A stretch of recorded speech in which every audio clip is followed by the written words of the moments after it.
Okay, welcome. Today we're going to make super quick chicken cacciatore. And the reason that it's super quick is because you can make this in the amount of time it takes you to drink a glass of wine and cook up some pasta or rice. The chicken cacciatore I grew up on as a kid was made with bone-in chicken and simmered for hours, and so it took all day, but this we're going to do in about 15 or 20 minutes. Now the cool thing about this is one of the cheapest things you can make, unless you end up using like all crazy organic ingredients. This can be a really cheap dinner. So chicken cacciatore, we start with 2 pounds of boneless, skinless chicken. These are breasts and thighs. About a cup of chopped bell peppers.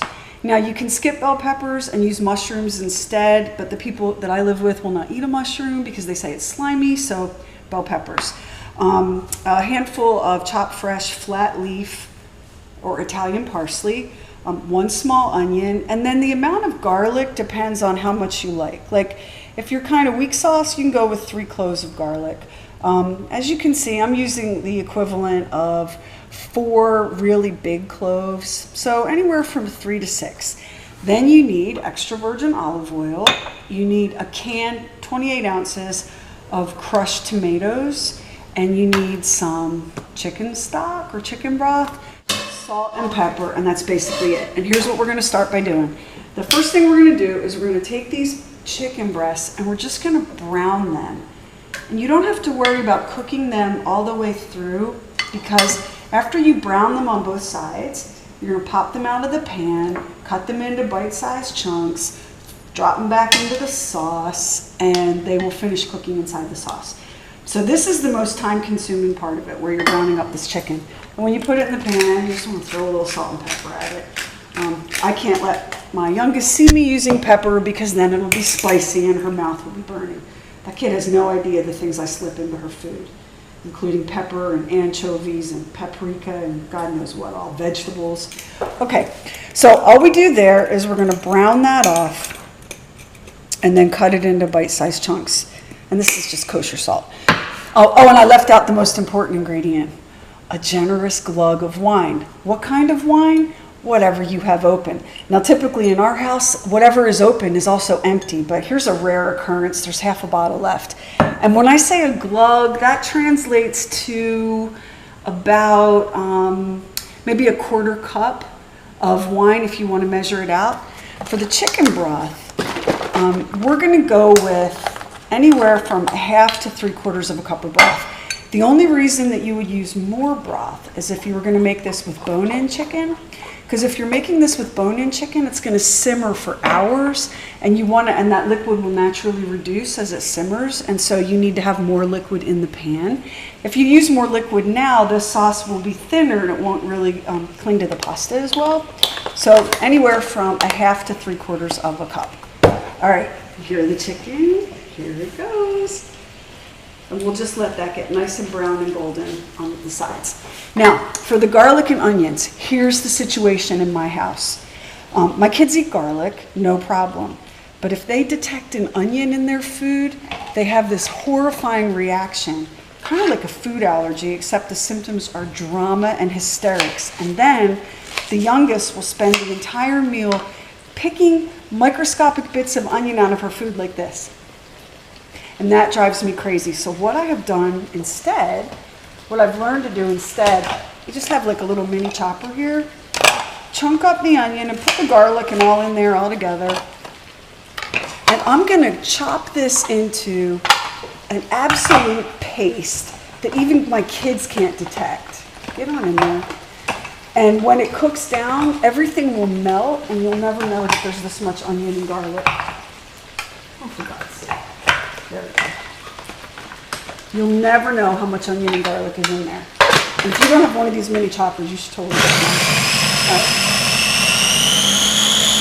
It goes really fast.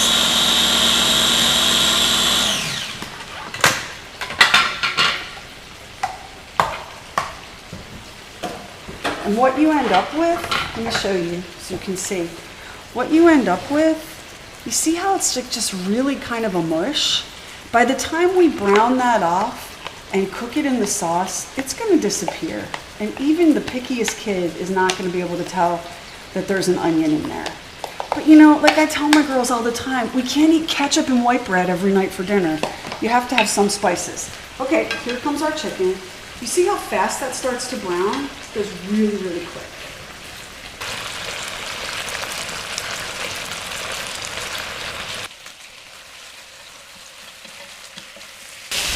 Look at that. Look how beautiful that is. Now we can't put it back in here because this had raw chicken in it.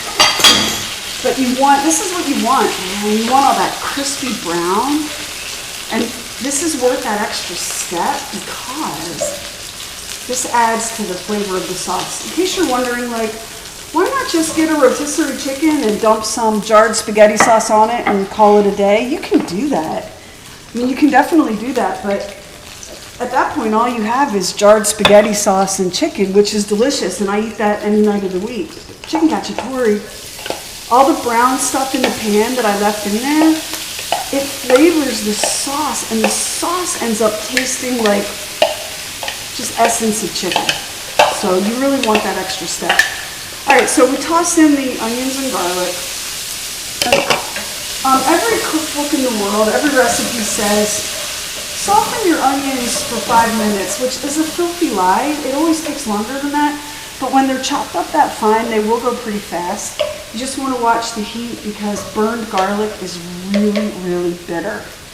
And ain't nobody interested in that. Okay, then you just add in your peppers. This is the stage 2 where if you wanted to use mushrooms, you could toss those in. But I think I mentioned that the heathens in this house will not eat a mushroom on a dare. So then all we're going to do is cook this long enough for the peppers to soften up a little bit. And it'll take a few minutes, and just keep an eye on it, you know, so that you don't accidentally overcook the garlic. There you go. All right, so here's how you know when the peppers are just about ready. Give them a good poke with whatever utensil you're using, and they don't fight back too much, and that's all it takes. Now what we're gonna do is we're gonna add the can of crushed tomatoes. And if you're growing your own and canning your own tomatoes, you go, girl.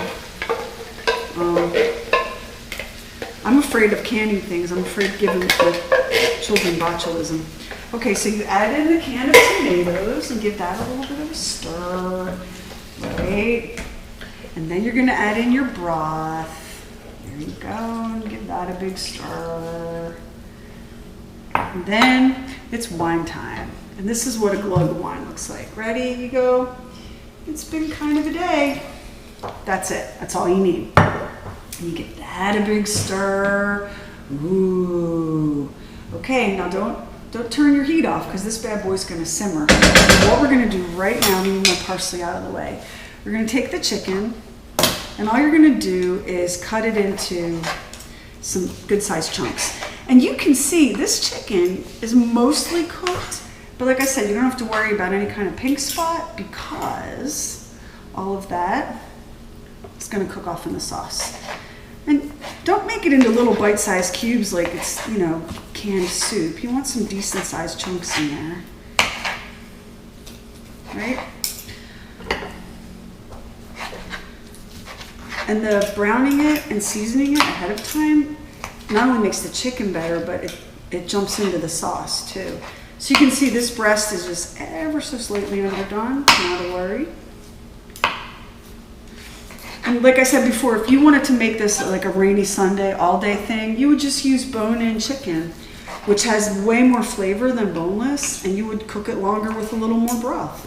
And that's the only difference that you would make in the recipe. And in fact, if you want to do this, this is a really easy thing to do. Brown the chicken, saute the onions and garlic and the peppers and everything, and then assemble all the other ingredients in a slow cooker and put it on low for, I don't know, 3 or 4 hours or so, and then dinner's ready and you don't even have to stay in the house with it. Okay, almost done.